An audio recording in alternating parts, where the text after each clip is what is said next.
एका विशाल आणि निसर्गरम्य दरीत वसलेल्या सुवर्णपूर नावाच्या गावात 3 जिवलग मित्र राहायचे. त्या तिघांचे व्यक्तिमत्व म्हणजे जणू निसर्गाच्या 3 वेगवेगळ्या छटा होत्या. पहिला होता धोंडू, जो अंगाने धिप्पाड आणि कष्टाळू होता. त्याला जमिनीच्या प्रत्येक कणाशी जणू काही बोलता यायचे. दुसरा होता विनायको, ज्याची बुद्धी अतिशय तल्लख होती. तो सतत काहीतरी नवीन शोधण्यात किंवा जुन्या समस्यांवर नवनवीन उपाय काढण्यात मग्न असायचा. आणि तिसरा होता सखाराम, जो वयाने मोठा आणि अनुभवी होता. त्या काळात सुवर्णपूरवर एक मोठे संकट आले. पावसाने दगा दिला होता. जमिनींना भेगा पडल्या होत्या आणि विहिरींची पातळी खालावली होती. गावकऱ्यांमध्ये निराशेचे वातावरण होते. लोक आपली घरे सोडून शहराकडे स्थलांतर करण्याचा विचार करत होते.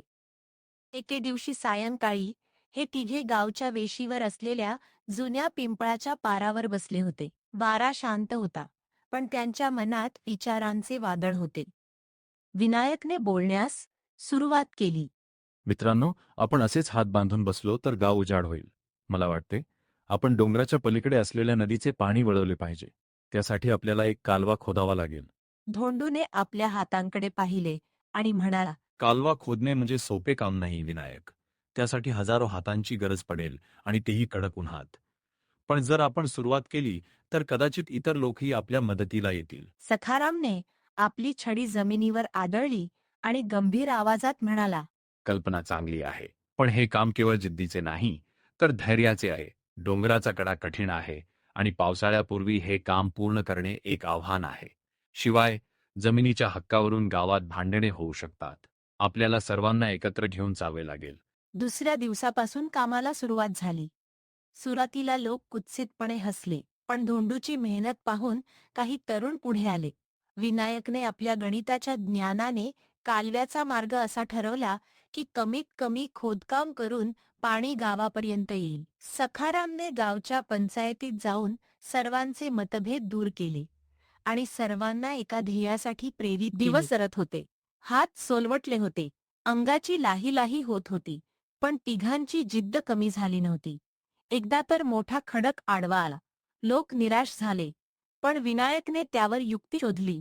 धोंडूने आपल्या ताकदीने खडक फोडला आणि सखारामने सगळ्यांना धीर दिला. अखेर एका रात्री पावसाचा पहिला थेंब पडण्यापूर्वी त्यांनी कालव्याचे काम पूर्ण केले.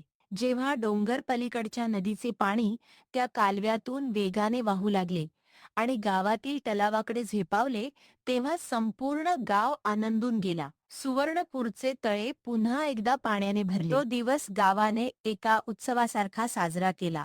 त्या दिवशी त्या तिघांनी केवळ पाणी आणले नव्हते, तर गावाला एकमेकांवर विश्वास ठेवायला शिकवले होते.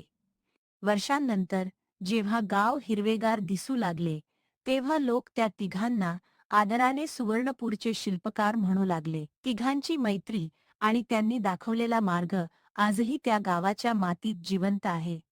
लोक आजही सांगतात की कष्टाशिवाय प्रगती नाही, बुद्धीशिवाय मार्ग नाही आणि अनुभवाशिवाय यश नाही. या कथेतून आपल्याला हे शिकायला मिळते की एकजूट होऊन काम केले तर कोणतीही अशक्य वाटणारी गोष्ट शक्य करता येते. तुम्हाला या तिघांपैकी कोणत्या पात्राचा दृष्टिकोन सर्वात जास्त प्रेरणादायी वाटतो?